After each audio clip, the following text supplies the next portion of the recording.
Super వచ్చిందండి. చూడండి, ఎవరైనా చేసుకోవచ్చు. టేస్ట్ కూడా అదిరిపోతుంది. ఎందుకంటే నెయ్యి వేస్తే అది లెవెల్. నెయ్యి వేయడం వలన కింద కూడా అస్సలు మాడలేదండి, మంచిగా ఫ్రై అయింది. చూడండి. ఓకేనండి. హలో అండి, వెల్కమ్ టు రుద్రమ్మ కిచెన్. నేను ఈరోజు చికెన్ కీమా బిర్యానీ చేస్తున్నాను. నేను ఇది కీమా తీసుకున్నాను, నేనే ఇంట్లోనే ముక్కలు చిన్న చిన్నగా చేసుకున్నాను. ఒక్కసారి ఇలా అంటే అయిపోతుంది. దీంట్లోనే ఉప్పు కారం వేసుకుందాం. నేను 1/2 అవర్ ముందు రైస్ నానబెట్టుకున్నాను 2 గ్లాసులు. ఇది చూపిస్తాను నేను తర్వాత. దీంట్లో ఉప్పు కారం వేసేసుకుందాం. మనం ఇప్పుడు బిర్యానీ రైస్ మరగనికే రైస్కి వేయడానికి పెట్టుకున్నాము. స్టవ్ ఆన్ చేసి దీంట్లోనే 2 బిర్యానీ ఆకులు, ఒక చెక్క, ఒక పెద్దది అనాస పువ్వు, ఒక అనాస పువ్వు వేస్తున్నాను. 2 విలాచీలు ఇలా కొట్టుకొని వేసుకుంటే మనకు లోపలికి ఫ్లేవర్ దిగుతుంది. ఒక 5-6 లవంగాలు, కొద్దిగా చాజీరా. ఇప్పుడు దీంట్లోకే కొద్దిగా ఉప్పు, కొంచెం నెయ్యి వేస్తాను. ఇప్పుడు ఇది మరగనిద్దాము. దీంట్లోనే కొంచెం కొత్తిమీర కూడా వేస్తాను. కొత్తిమీర ఫ్రెష్గా ఉంది కానీ కొంచెం ఎర్రపడ్డది. ఇప్పుడు ఇది మరగనిద్దాం. దీంట్లో కీమాకి 1 స్పూన్ అంత కారము, నేను ఈ స్పూన్తో అంటే మనకు తగినంత వేసుకోండి. ధనియాల పౌడరు 1 స్పూన్ అంత వేసుకో. దీంట్లోనే పసుపు 1/2 స్పూను, కొంచెం ఉప్పు వేసుకుందాము. మనం మళ్ళీ వేసుకోవాల్సి వస్తుంది. సగం స్పూన్ అంతా అల్లం పేస్ట్ వేసుకుంటున్నాను. మనం ఆనియన్స్లో మళ్ళీ వేసుకోవాల్సి వస్తుంది. ఇప్పుడు దీన్ని మంచిగా మ్యారినేట్ చేద్దాము. చూడండి, ఇది మనం పక్కన పెట్టుకొని ఇప్పుడు కూరకు ప్రాసెస్ చేసుకుందాము. కొద్దిగా అప్పటి వరకు ఇది ఉప్పు కారం అంతా దీనికి పట్టేసుకుంటుంది. కడాయి పెట్టుకున్నాను, స్టవ్ వెలిగిద్దాము. ఇప్పుడు దీంట్లో 1 స్పూన్ అంతా నెయ్యి వేసుకుందాం. నెయ్యిలో అయితేనే బాగుంటుందండి బిర్యానీ.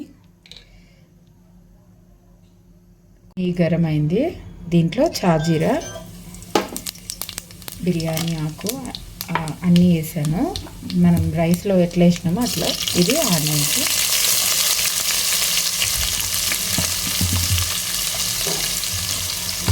మగ్గిపోయింది. దీంట్లో మనం అల్లం పేస్ట్ వేసుకుందాము. 1 స్పూన్ అల్లం పేస్ట్, దీంట్లో సగం స్పూన్ పసుపు, సగం స్పూన్ అంత ధనియాల పౌడరు, సగం స్పూన్ అంత కారం, గరం మసాలా కూడా వేస్తున్నాను. గరం మసాలా 1 స్పూన్ అంత గరం మసాలా. ఇది కొంచెం ఇలా ఈ మసాలా అంతా ఇట్లా నెయ్యిలో ఫ్రై అయినాక దీంట్లో మనం కీమా వేసేసుకుందాం. మనం కీమా వేసుకున్నప్పుడు హైలో ఉండొద్దు, సిమ్లోనే ఉండాలి. ఎందుకంటే ముద్దలుగా అవుతుంది కదా, మనకు పుల్ల కావాలి ఇట్లా. అందుకే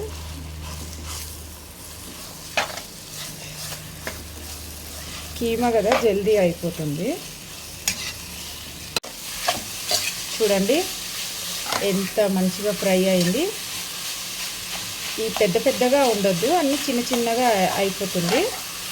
ఇప్పుడు మనం దీంట్లో 1 సగం గ్లాస్ అంతా వాటర్ వేసుకుందాం. దాంట్లోనే ఇప్పుడు పెరుగు వేసుకుందాం. మనం టమాటా వేసుకోవట్లేదు కదా, పెరుగు వేసుకుందాం. మనం పెరుగు వేస్తున్నాను. ఒక బౌల్కి కొంచెం తక్కువ తీసుకున్నాను, సగం బౌల్ కొద్దిగా ఎక్కువ తీసుకున్నాను, 1 స్పూన్ అంతా. దీంట్లోనే వాటర్ వేస్తాను. మనం టమాటా వేయలేదు కదా, అందుకే తీసుకున్నాను. ఇప్పుడు ఉప్పు కారం చెక్ చేసుకొని మనం కొద్దిగా కారం పడితే కారం వేసేసుకుందాము.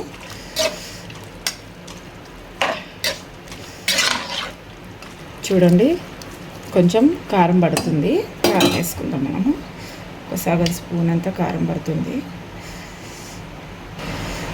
ఉప్పు కూడా పడుతుంది. తగినంత వేసుకోండి ఉప్పు.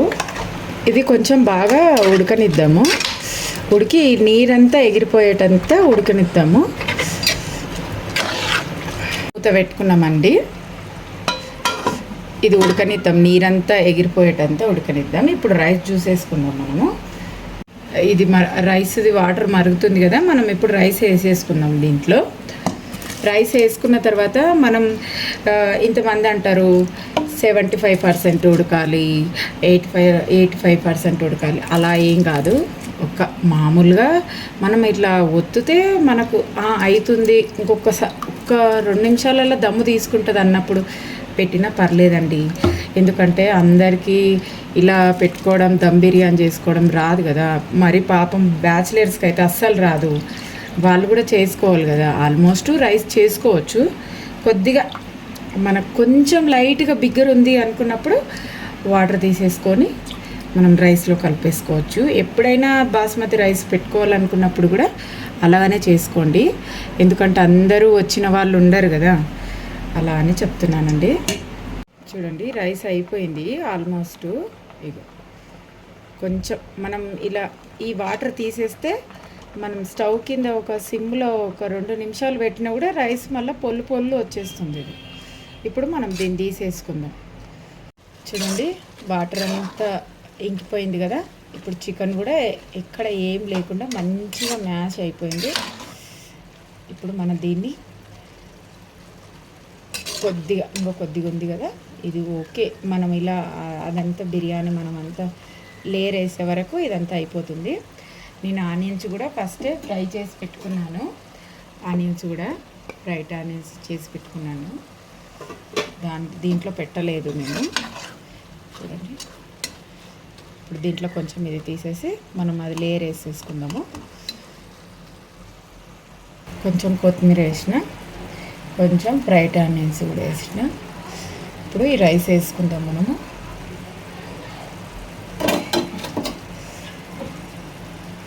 చూడండి రైస్ ఎంత పొల్లుగా. నేను రైస్ ఆల్మోస్ట్ మొత్తం ఉడికిస్తా, ఒక్క 5% ఉంచుతాను. ఎందుకంటే అందరు చేసుకోవాలి కదా. పాపం కొంతమందికి రాక చేసుకోరు దమ్ బిర్యానీ. ఈ రోజుల్లో అందరూ పిల్లలు చదువులు అని అందరూ చదువుల మీద పడతారు కదా. ఇంకా వంట ఎప్పుడు నేర్చుకుంటారు? ఆడపిల్లలు కానీ మగపిల్లలు కానీ ఏమన్నా అంటే ఆర్డర్లు పెట్టుకొని తినేస్తారు. అంటే ఆర్డర్ పెట్టుకుంటారు. పాపం వాళ్ళకి ఏం తెలుసు, ఏం తెలీదు. చదువు తప్ప ఏముండదు. కొంచెం ఫ్రైడ్ ఆనియన్స్ వేసుకొని, కొంచెం కొత్తిమీర, కొద్దిగా నేను ఫుడ్ కలర్ కూడా వేస్తున్నాను. కలర్ కోసమే వేస్తున్నాను, లేకపోతే వేయను అసలు. ఇప్పుడు ఈ చికెన్ వేసేసుకుందాం మనము. కొంచెం తీసాను కదా, ఈ చికెన్ అంతా వేసుకుందాము. కీమ వేసేసుకుందాం.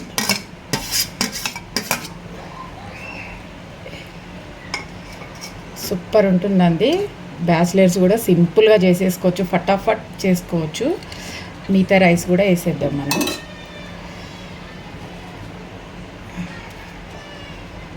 నేను జాలీలో వాటర్ తీసేసాను కదా, ఆ జాలీలో నుంచి డైరెక్ట్ తీసేసాను. గరం ఉంది.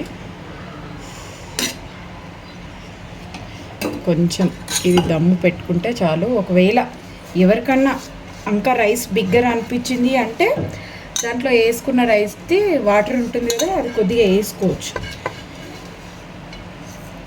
నేను మొత్తం ఒక 5% పెట్టాను. ఓకే, మనం మూత పెట్టేస్తే దమ్ము గుంజుకుంటే అయిపోతుంది రైసు. అలా పెట్టేశాను. ఇప్పుడు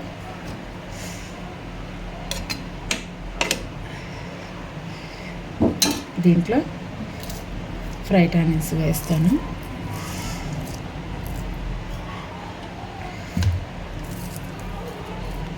ఒకటి నేను ముందే చేసి పెట్టుకున్నాను. కొత్తిమీర కూడా వేసేస్తాను. నా దగ్గర పుదీనా లేదు, అందుకే నేను వేయలేదు. దీంట్లో పుదీనా కూడా వేసుకుంటే బాగుంటుంది. పచ్చిమిర్చి, మనం పచ్చిమిర్చి ఇట్లా ఏమంటారు మంచిగా కనిపించడానికి. Chicken keema biryani ready.